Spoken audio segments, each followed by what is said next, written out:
بسم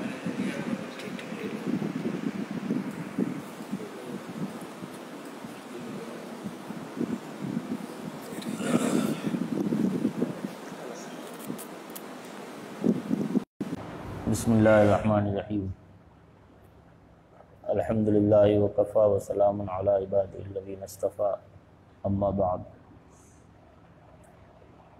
درود شریف پڑھنے اللہم صلی علی سیدنا مولانا محمد صلاۃ و سلام علیک صلاۃ و سلام علیک۔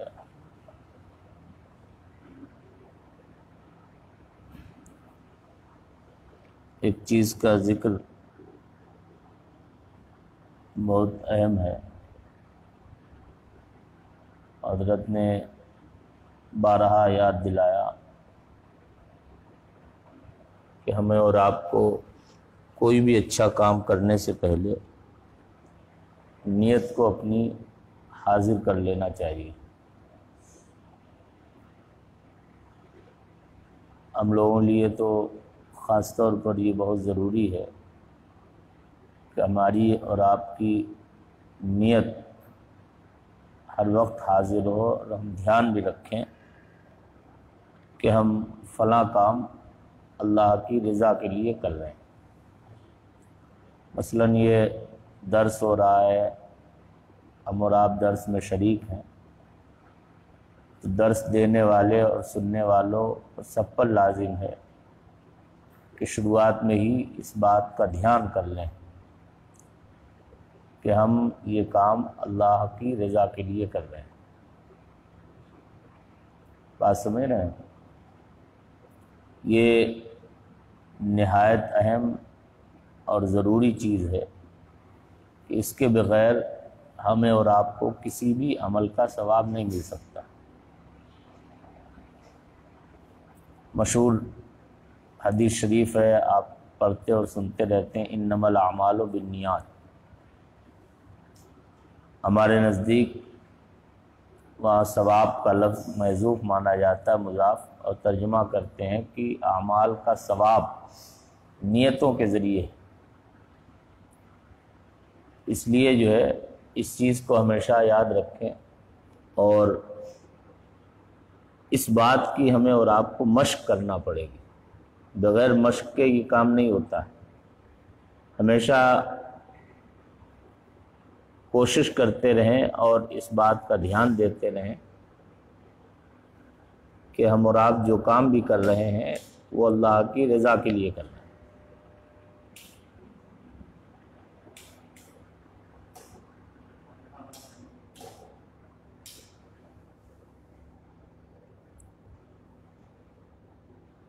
پچھلے درسوں میں بات چل رہی تھی سیر و سلوک کی۔ سیر اور سلوک کی تعریف دونوں کی ہم نے آپ کو بتائی تھی، پتہ نہیں یاد ہے کسی کو؟ نہیں۔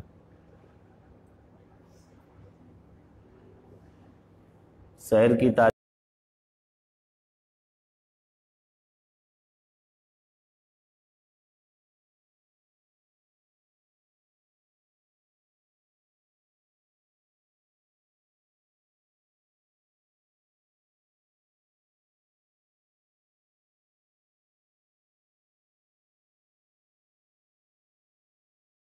اور حال کے ذریعے چلنا، یہ سب پوری تفصیل ہمیں سمجھائی تھی کہ یہاں چلنے سے کیا مراد ہے، مقامات سے کیا مراد ہے، اور سلوک کسے کہتے ہیں؟ السلوک ہوا تہذیب الاخلاق، السلوک ہوا تہذیب الاخلاق، اخلاق کو، عادتوں کو اچھا بنانا، عادتوں کو درست کرنا، یہ کہلاتا ہے سلوک۔ ہم نے بھی بتایا تھا کہ اکثر صوفیاء کرام سیر و سلوک کے لفظ مترادف کے طور پر بول دیتے ہیں۔ بہت سی تصوف کی کتابوں میں بھی آپ دیکھیں گے کہ سیر و سلوک عموماً مترادفات کی حیثیت سے بولے جاتے ہیں۔ اور اس کے بعد ہم نے بتایا تھا محفل میں سیر و سلوک سے کیا فائدے حاصل ہوتے ہیں۔ سیر و سلوک کی تعریف اور غرض و غایت، غرض و غایت موضوع بھی ذکر کیا تھا، چاہے سیر و سلوک کا موضوع کہہ لیں یا تصوف کا موضوع۔ یہ بنیاد ہے، جب تک آپ کے ذہن میں یہ بنیاد نہیں ہوگی آپ علمی طور پر اس فن کو کبھی نہیں سمجھ سکتے۔ اور آپ جانتے ہیں کہ جب تک کہ آپ کو کسی چیز کی جانکاری نہیں ہوگی آپ اس پر صحیح طور پر عمل بھی نہیں کر سکتے۔ ایک جملہ بزرگوں نے اکثر مقامات پر نقل فرمایا ہے کہ ہر سلسلے کے کچھ اصول، کچھ ضابطے ہوتے ہیں، ہر طریق کے، ہر سلسلے کے کچھ اصول اور ضابطے ہوتے ہیں۔ بزرگوں نے فرمایا ہے کہ جو جس سلسلے میں داخل ہوتا ہے، جس طریق کو اپناتا ہے، تو اب اس پر اس سلسلے اور اس طریق کے اصول اور آداب لازم ہوتے ہیں۔ لہذا انہوں نے اسی ضمن میں ایک جملہ بولا ہے کہ جو اصول کو ضائع کرتا ہے وہ وصول سے محروم رہتا ہے۔ اس لیے جب تک ہم اصول نہیں جانیں گے تو ہمیں وصول میسر نہیں آ سکتا۔ بات سمجھ رہے ہیں؟ یہ آداب اور اصول ہیں کہ جنہیں ہمیں علمی طور پر جاننا ہے اور پھر اس کے بعد میں ان پر عمل کرنا ہے، کیونکہ ظاہر سی بات ہے کہ تصوف سراسر حال کا نام ہے، لیکن اس حال کو حاصل کرنے کے لیے ہمیں علم اور جانکاری ضروری ہے۔ اگر ہمیں کسی بات کے بارے میں واقفیت ہی نہیں ہوگی تو ہم اس چیز پر عمل بھی نہیں کر سکتے۔ آپ سمجھ رہے ہیں؟ تو سیر و سلوک کی تعریف اور اس کا موضوع غرض و غایت ہے، اور غرض و غایت کے تحت میں ہی ہم نے بہت سے فائدے ذکر کیے تھے پچھلی محفلوں میں کہ تصوف سے یا سیر و سلوک سے کیا کیا فوائد حاصل ہوتے ہیں، کیا کیا منافع حاصل ہوتے ہیں۔ چونکہ فروغ تصوف فاؤنڈیشن کے پیج پر کئی ہفتے سے یہ محفل نہیں ہو پائی، کسی وجہ سے، تو جو احباب سنتے ہیں انہیں بھی ایک بار جو ہے وہ سلسلہ کلام سے جوڑنے کے لیے ہم بہت مختصر طور پر چند منٹ میں وہ فوائد ذکر کر دیں، اس کے بعد بات آگے بڑھاتے ہیں۔ اور آپ میں سے بھی کچھ لوگ نئے ہیں، بہت غور سے آپ اسے سنیں اور ان چیزوں کو ہمیشہ دھیان میں رکھیں، تو انشاءاللہ آپ کے اندر حصول کا داعیہ اور جذبہ ضرور پیدا ہوگا۔ کسی چیز کا جب فائدہ نظر میں ہوتا ہے تو انسان اس کے لیے محنت بھی کرتا ہے، جب تک فوائد نگاہ میں نہیں ہوتے ہیں تو آدمی محنت بھی نہیں کر پاتا۔ کسی کے کہنے سننے سے یا کسی کے کھیدنے سے، ترغیب دلانے سے یا خوف دلانے سے کوئی کام وقتی طور پر آدمی کر لے وہ ایک الگ بات ہے، لیکن مسلسل لگاتار حاضر غائب میں، خلوت و جلوت میں، ہر حالت میں کسی عمل کو بالدوام کرنا، یہ جبھی پایا جاتا ہے جب انسان کی نگاہ میں اس کے فوائد اور منافع ہوتے ہیں۔ آپ سمجھ رہے ہیں؟ جیسے دنیا کے ہمارے بہت سے فوائد اور منافع ہوتے ہیں، جب تک ہم ان فوائد اور منافع کو نگاہ میں رکھتے ہیں تو ہم دنیا کے لیے ساری محنتیں کر لیتے ہیں، تگ و دو کر لیتے ہیں، مشقتیں اٹھا لیتے ہیں، رات رات بھر کے ہم سفر بھی کر لیتے ہیں، دن دن بھر ہم جو ہے جاگ بھی لیتے ہیں، دھوپوں میں دوڑ لیتے ہیں، سردی کے موسم میں ہم دوڑ لیتے ہیں، سب کچھ کر لیتے ہیں، کیونکہ ہم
بات سمجھ رہے ہیں؟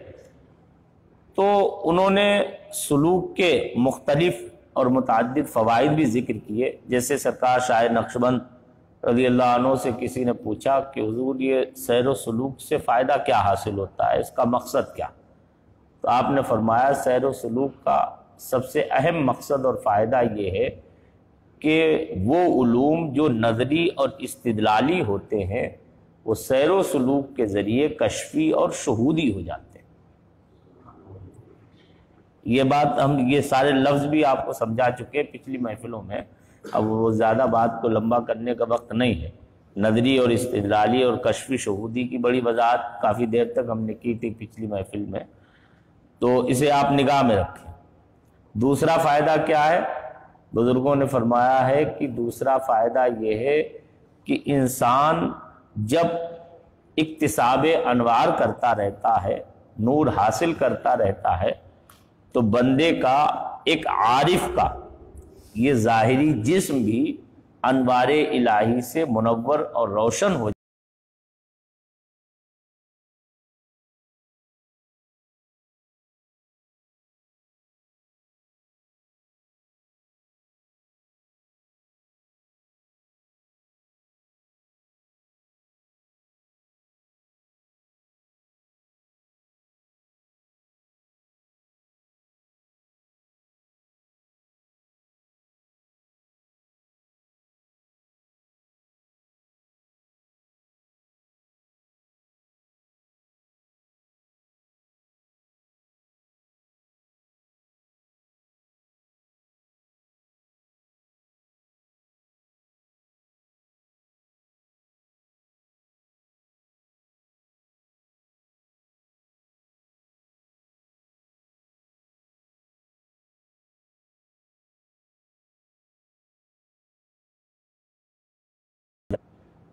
نور آخرت کے مناسب ہونے کی وجہ سے نور کے اندر بقا اور دوام کے معنی پیدا ہو گئے.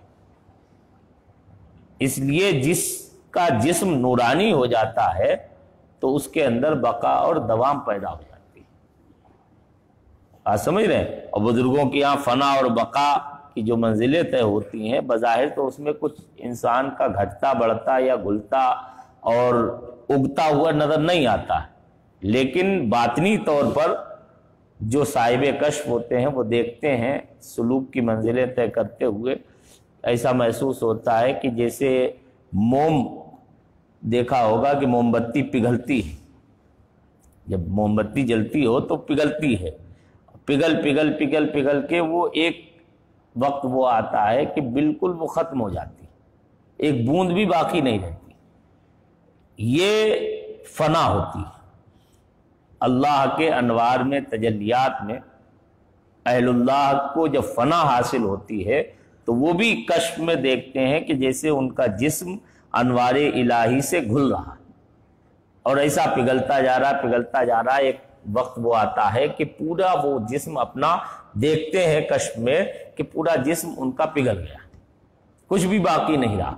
پھر اس کے بعد وہ دیکھتے ہیں کہ انہی انوار کے ساتھ میں اس کا جسم پھر جیسے پودا اگتا ہے اس طرح سے ان انوار سے جسم اگ رہا ہے، اور دھیرے دھیرے بڑھتے بڑھتے وہ پورا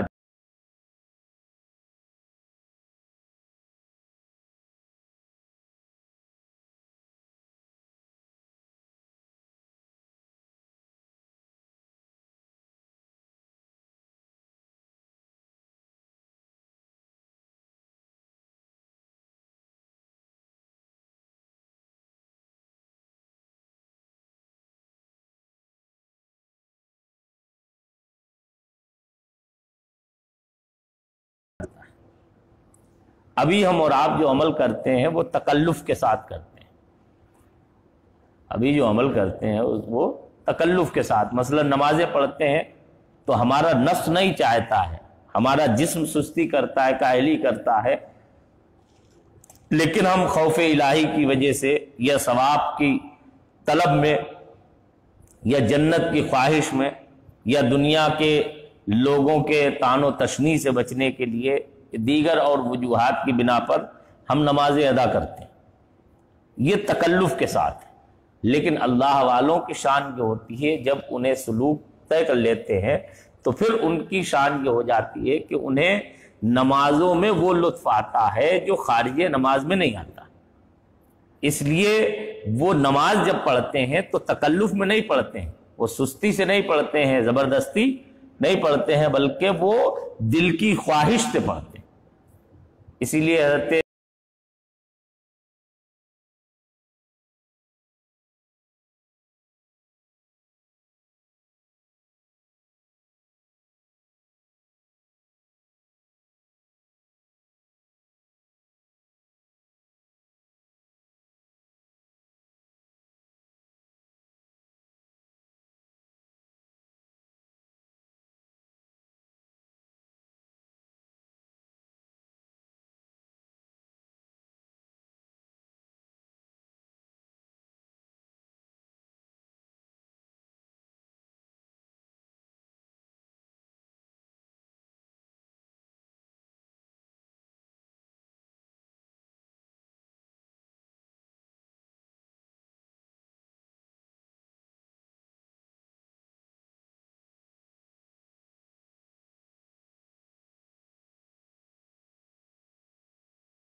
اس کی سب سے بڑی وجہ یہ ہے کہ آپ کو یہاں الجامعۃ الاحمدیہ میں حضور بید العرفان علیہ رحمت و رضوان کے صدقے میں بالکل مفت میں زبردستی یہ نعمت دی جا رہی ہے ایک طرح سے.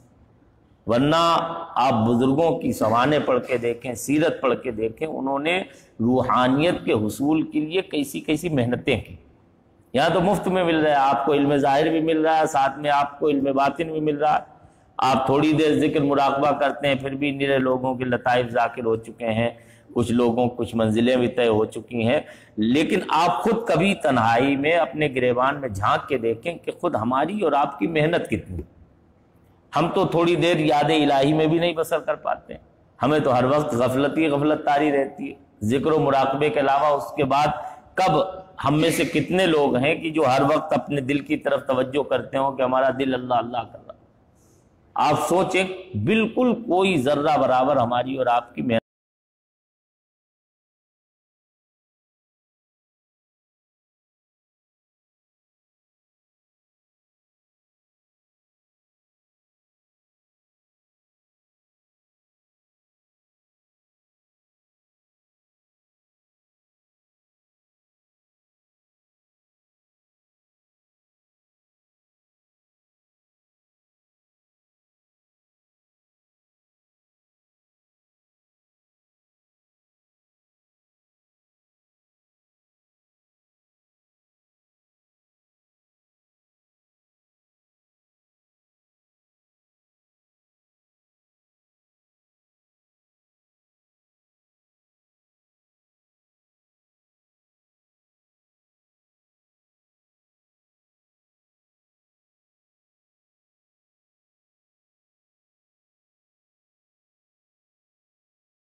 میں نیند نہ آئے.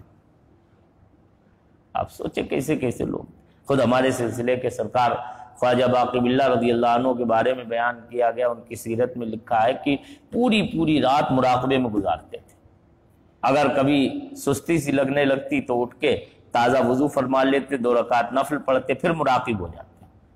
سرکار خواجہ سید نور محمد بدایونی رضی اللہ عنہ کے بارے میں مرزا جانے جانا شہید دہلوی رضی اللہ عنہ بیان فرماتے ہیں کہ حضرت سید رحمۃ اللہ علیہ اتنا ذکر کرتے، اتنا مراقبہ کرتے تھے کہ ان کی کمر شریف ٹیڑھی ہو گئی تھی.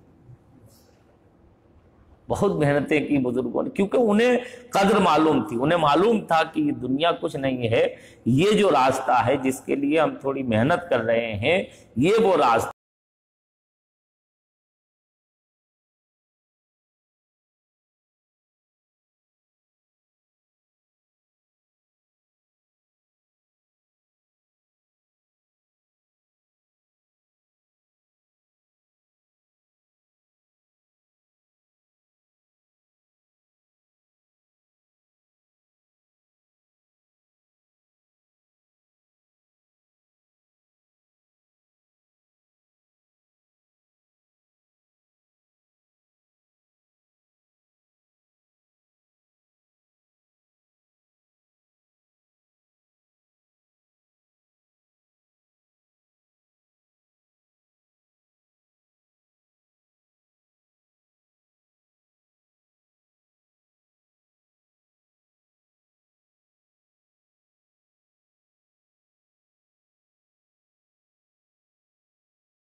سلسلے میں کیا کیا اصول اور ضابطے ہیں، یہ تھوڑی دیر اس پر جو ہے گفتگو ہو جائے۔ سب سے پہلی چیز تو آپ یہ سمجھ لیں کہ یہ تمام سلسلوں میں ہے کہ سلوک وہ کہتے ہیں 10 مقامات کو طے کرنے کا نام سلوک ہے۔ 10 مقامات عشرہ تصوف کی کتابوں میں ذکر کیا جاتا ہے، انہیں مقامات عشرہ 10 مقامات کہلاتے ہیں۔ پرانے لوگ ہیں جو حضرت کی بارگاہ میں درس میں شامل ہوئے ہیں، انہیں یاد ہوگا حضرت نے بڑی تفصیل سے کئی مرتبہ رٹائے بھی تھے، لوگوں کو لکھائے بھی تھے سلوک کے مقامات عشرہ، یاد ہیں کسی؟ ہم ذکر کیے دے رہے ہیں توبہ و توکل، توبہ و توکل، صبر و شکر، یہ دو کر کے جو ہے اگر آپ یاد کریں گے تو آسانی سے یاد ہو جائیں گے۔ صبر و شکر، خوف و رجا، خوف و رجا جیم کے ساتھ، زہد و ورع، زہد و ورع، اور حب و رضا، حب و رضا۔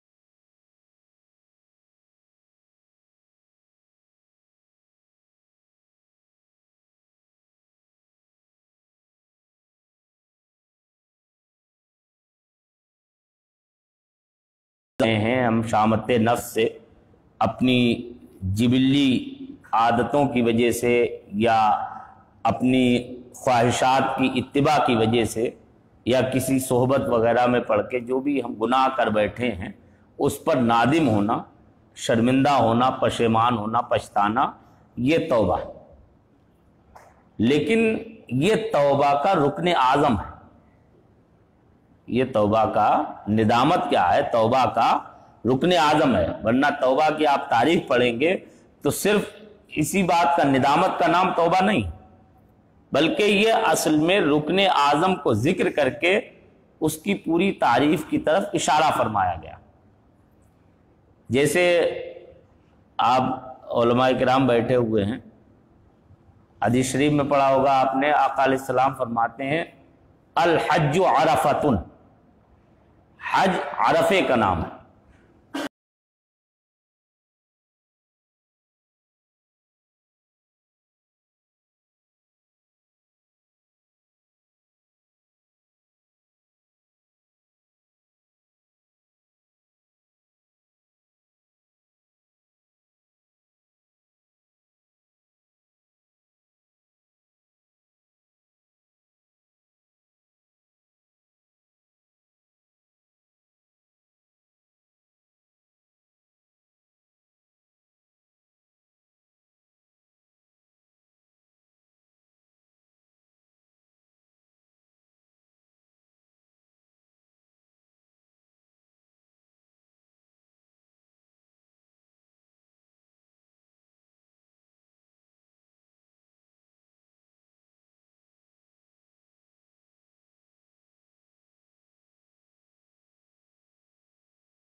صحیح سمجھ میں آ جائے گی۔ تصوف کی کتابوں میں آپ 2 لفظ پڑھیں گے، حال اور مقام۔ حال اور مقام 2 لفظ بولے جاتے ہیں، دونوں میں فرق ہے۔ حال جو ہوتا ہے وہ وقتی ہوتا ہے، حال کیا ہوتا ہے؟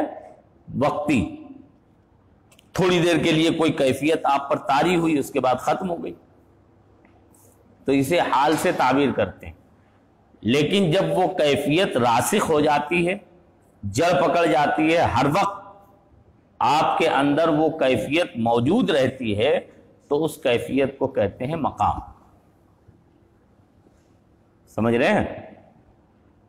اسی لیے یہ سلوک کے مقامات کہلاتے ہیں، سلوک کے احوال نہیں کہلاتے ہیں. سمجھے؟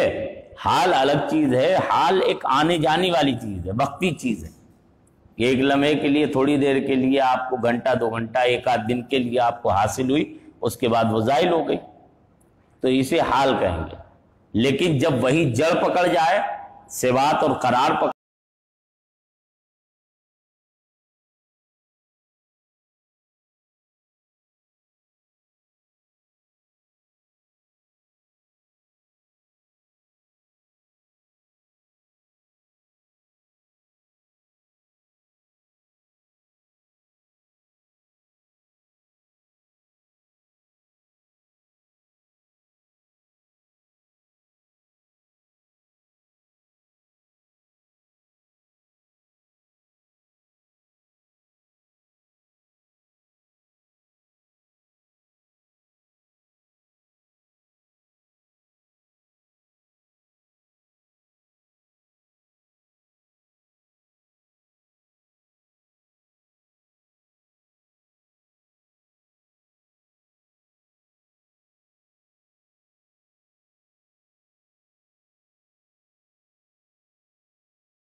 کہا تو اس کی جو ہے وہ ہر مقام کی الگ الگ فضائل، اور اس کی حضرت کی بھی بڑی خواہش تھی. کئی مرتبہ حضرت نے بہت پہلے جو ہے ہم لوگوں سے فرمایا تھا کہ ہم چاہتے ہیں کہ یہ سلوک کے مقامات وغیرہ کے فضائل، منافع اور حصول کے طریقے، اس پر جو ہے وہ کوئی بیان مختصر سا ہوتا رہے.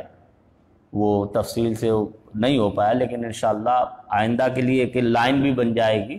جو بھی بیان کرے گا تو انشاءاللہ اسی لائن سے کہ مقامات عشرہ کے تعلق سے جو بھی مقام ہو اس تعلق سے تفصیل پوری.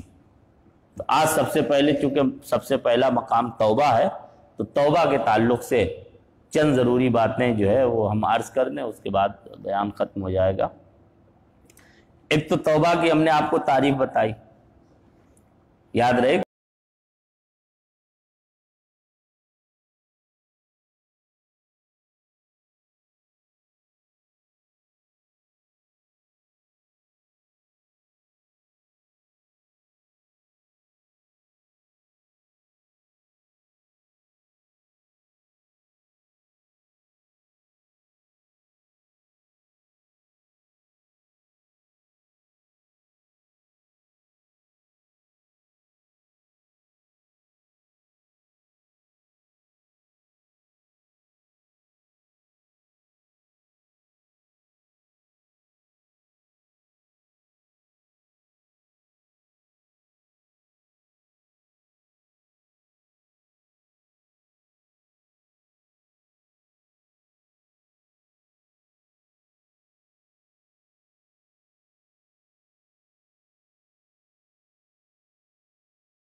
کی کسی امت میں نہیں تھی.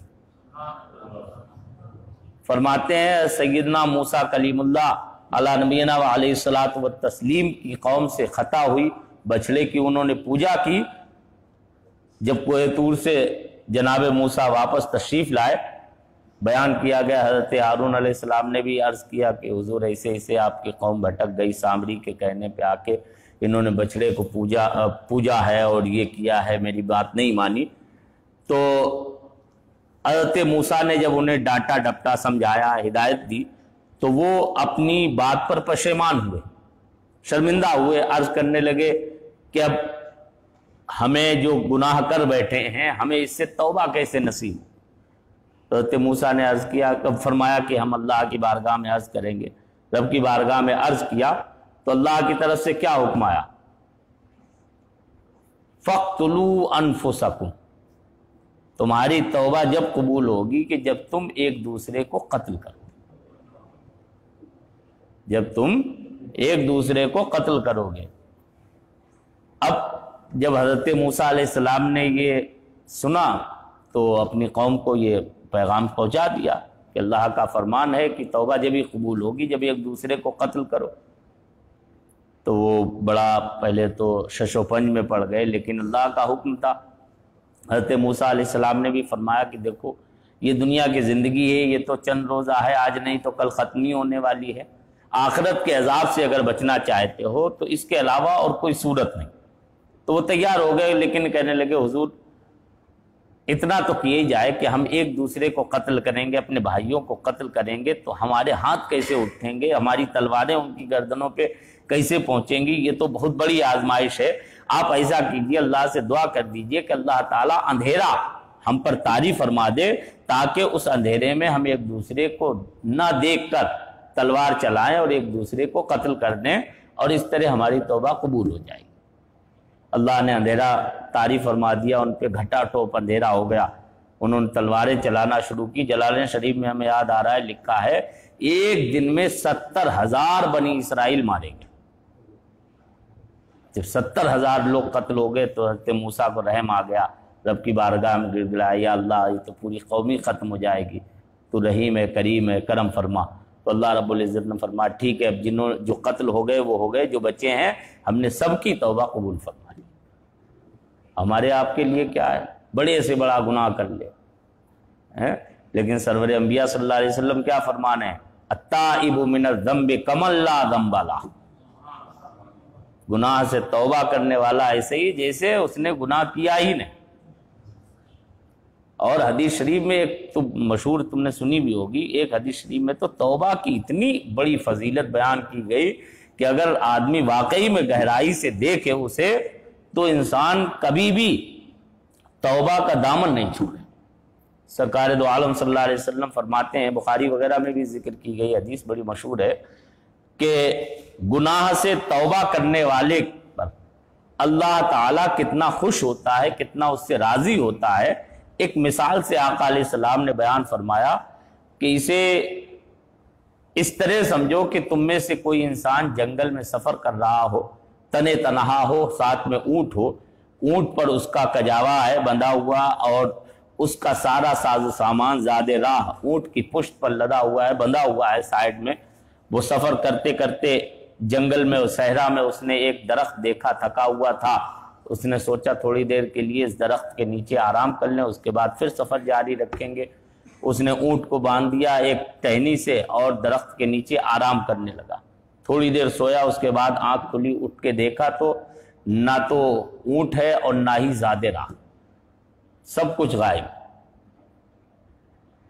بہت ڈھونڈا، تلاش کیا، ادھر ادھر چکر لگائے، صحرا میں نہ کوئی ساتھی ہے، نہ کوئی رہبر ہے، نہ زاد راہ ہے، نہ پانی ہے، نہ کھانا ہے، نہ سواری ہے، چاروں طرف بھوکا سناٹا ہے، کوئی مددگار بھی نہیں۔ کافی دور دوڑ دھوپ کے دیکھتا رہا، چاروں طرف تلاش کیا، لیکن کہیں اسے سواری اونٹ نہیں ملا۔ تھک ہار کے اسی درخت کے نیچے آ گیا، بیٹھ گیا، اور اس کے بعد لیٹ گیا یہ سوچ کے کہ اب تو موت کے علاوہ کچھ نہیں ہے، موت کے انتظار میں لیٹ گیا۔ تھوڑی دیر لیٹا، آنکھ لگ گئی، اس کے بعد جب آنکھ کھلی تو کیا دیکھتا ہے کہ اونٹ ما ساز و سامان اس کے سامنے موجود ہے۔ آقا علیہ السلام فرماتے ہیں وہ خوشی میں ایسا باولا ہو گیا کہ وہ کہنے لگا یا اللہ میں تیرا خدا ہوں، تو میرا بندہ ہے۔ مطلب خوشی میں نہیں آدمی کچھ کا کچھ بول جائے، اتنا زیادہ خوش ہو گیا۔ آقا علیہ السلام فرماتے ہیں اس بندے کو اپنے اونٹ اور سامان کے ملنے پر جتنی خوشی ہوتی ہے، اللہ تعالیٰ کو گناہ سے توبہ کرنے والے مومن سے اس سے بھی زیادہ خوشی ہوتی ہے۔ آپ اس سے اندازہ کر لیجئے توبہ کتنی بڑی چیز۔ حضرت سیدنا امام محمد غزالی رضی اللہ تعالیٰ عنہ احیاء العلوم شریف میں ایک حدیث نقل فرماتے ہیں کہ چند لوگ قیامت کے دن عرش کے سائے کے نیچے ہوں گے،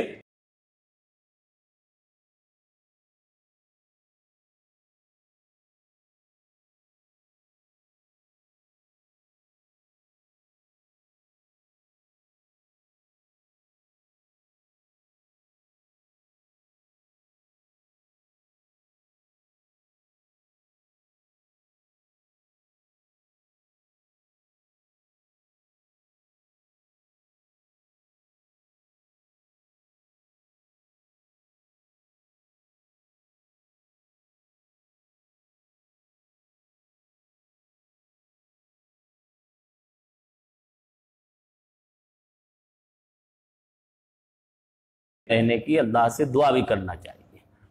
ریاض الصالحین میں ایک روایت نقل کی گئی کہ ایک بوڑھا شخص پوری زندگی گناہ پر گناہ کرتا رہا، اتنے گناہ کیے کہ زندگی بھر گناہ کے علاوہ کچھ کیا ہی نہیں۔ مرنے سے تھوڑی دیر پہلے اللہ نے اس کے دل میں نیکی داخل فرما دی، خوف طاری فرما دیا، اور اس نے اپنے سارے گناہوں سے توبہ کر دی۔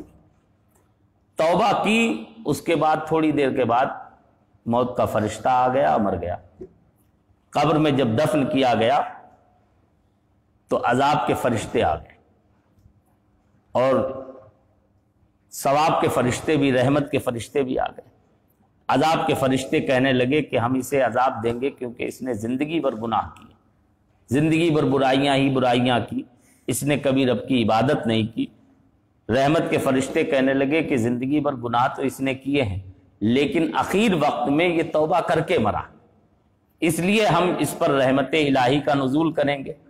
فرشتوں میں ابھی بحث چل ہی رہی تھی کہ اللہ رب العزت نے عذاب کے فرشتوں کو حکم فرمایا، مہلم ملائکتی، اے میرے فرشتوں رک جاؤ، ٹھہر جاؤ، ابھی سے عذاب مت دو، میں نے اس کی زندگی بھر کی ساری خطاؤں کو اس کے گناہ، اس کی توبہ کی وجہ سے معاف فرما دیا۔ اور روایت میں نقل کیا گیا اللہ رب العزت کی اتنی رحمت نازل ہوتی ہے کہ اس کی آس پاس کی 40 قبروں کے مردوں کو بھی اللہ تعالیٰ اس کی وجہ سے معاف فرما دیتا ہے۔ اور تیسری بات روایت میں نقل کی گئی کہ اس بندے مومن پر، بندے تائب پر اللہ تعالیٰ کی اتنی رحمتوں کا نزول ہوتا ہے کہ ان رحمتوں کو دیکھ کے فرشتوں کے آنسو نکل آتے۔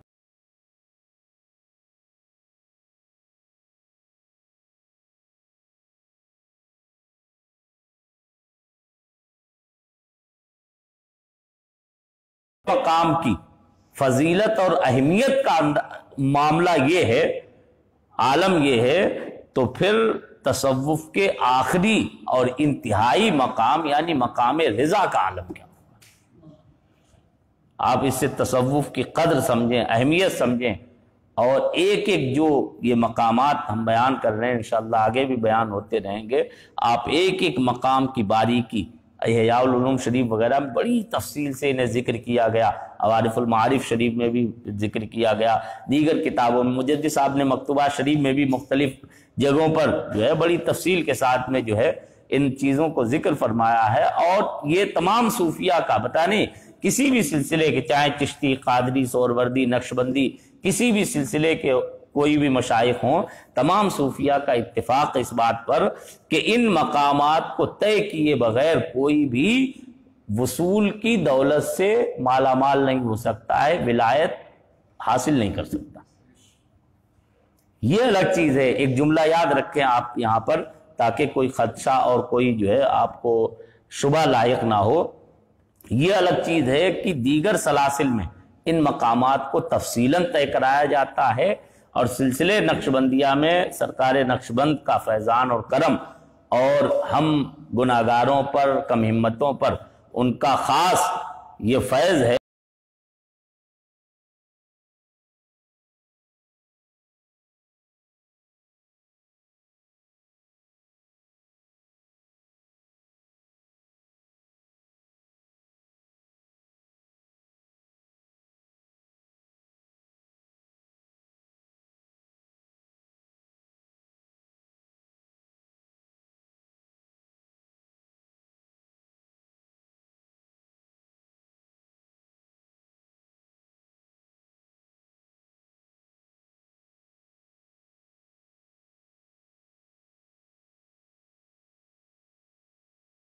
کیونکہ ہم نے سیر کی جو تعریف بتائی نا، المشیو، چلنا، ظاہر سی بات ہے یہ چلنا ہی حرکت کی دعوت دے رہا ہے۔ یہ بتا رہا ہے کہ جب تک مشی نہیں ہوگی، چلنا نہیں ہوگا، حرکت نہیں ہوگی، تب تک کہ آپ کا نہ مقام کوئی حاصل ہو سکتا ہے اور نہ کوئی حال حاصل ہو سکتا ہے۔ بات سمجھ رہے ہیں؟ اس لیے اس شبہ میں نہ پڑیں کہ مشائخ طے کرا دیتے ہیں، کوئی بات نہیں، مشائخ یقیناً طے کراتے ہیں اپنی توجہات کے ذریعے، لیکن ہمیں اور آپ کو اپنے آپ کو آمادہ اور تیار کرنا پڑے گا۔ سمجھ رہے ہیں بات؟ تو یہ یاد رہے گا، یہ پہلا مقام ہے۔ اس کی تعریف اور چند فضائل ہم نے آپ کو بیان کر دیا، آپ کے سامنے ذکر کر دیے، اور انشاءاللہ آگے کے مقامات ان کی تعریف، فضائل اور فوائد و منافع، اور ان کے ذریعے ہمیں اور آپ کو جو جن چیزوں سے ہمیں ان کو عمل میں لانے کے لیے بچنا ہے، ان چیزوں کا بھی انشاءاللہ آگے ذکر ہوتا رہے گا۔ اللہ تعالی ہمیں اور آپ کو عمل کی توفیق عطا فرمائے۔ وآخر دعوانا ان الحمدللہ رب العالمین۔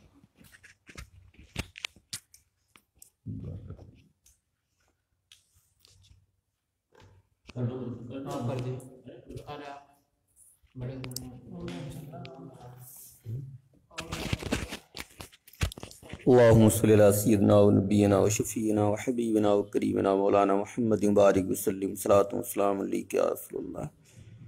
یا اللہ تو ہماری اس مجلس کو قبول فرما، اس مجلس کی ہمیں بھرپور برکتیں عطا فرما۔ یا اللہ نبی اکرم صلی اللہ علیہ وسلم کے صدقے و طفیل میں تو ہمیں عملاً اور علماً دونوں طریقے سے تصوف عطا فرما۔ پروردگار عالم تو ہمیں توبہ کی توفیق عطا فرما، توبہ کی دولت عطا فرما، اس پہ قائم رہنے کی توفیق عطا فرما۔ سبحان ربک رب العزت عما یصفون وسلام علی المرسلین والحمد للہ رب العالمین وحق لا الہ الا